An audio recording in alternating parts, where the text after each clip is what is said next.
കോഴിക്കോട് താലൂക്ക് ദുരന്ത നിവാരണ സേന ജീവൻ രക്ഷാ പരിശീലനം ആരംഭിച്ചു. ഒന്നാം ഘട്ട പരിശീലന ക്യാമ്പ് മെഡിക്കൽ കോളേജ് കെയർ ഹോമിൽ നടന്നു. Circle inspector ML Benny Lalu ഉദ്ഘാടനം ചെയ്തു.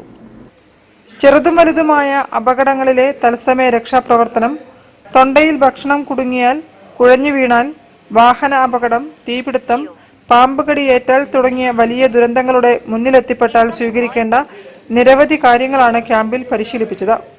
TDRF trainer Muhammad Mundampra class എടുത്തു. Medical college circle inspector ML Benny Lalu ഗതാഗത ട്രാഫിക് നിയമങ്ങളെക്കുറിച്ച് ബോധവൽക്കരണം നടത്തി പരിശീലന ക്യാമ്പ് ഉദ്ഘാടനം ചെയ്തു. കേരളത്തിൽ മാത്രം വാഹന അപകടത്തിൽ കൊല്ലപ്പെട്ട ആളുകളുടെ എണ്ണം 4500 റൗണ്ട് ചെയ്ത് പറഞ്ഞതേ ഉള്ളൂ. ഏകദേശം വിവിധ മേഖലകളിലെ മികച്ച പ്രവർത്തനങ്ങൾക്ക് ഷവലിയാർ C ചാക്കുണ്ണിയെ ചടങ്ങിൽ അസീസ് മഠത്തിൽ പൊന്നാടയണിയിച്ച് ആദരിച്ചു.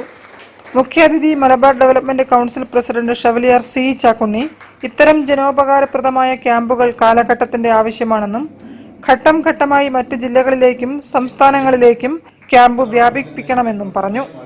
TDRF chief coordinator Umarali Shihab, Malabar development council general secretary advocate MK Ayyappan, Saleem Kommeri, snake rescuer Sujith Wayanad, Naushad Nallalam, Riyas Maliyekkal, Jamsheer Perumanna, Azeez Madathil, Mirshad Ulamanna തുടങ്ങിയവരും സംസാരിച്ചു.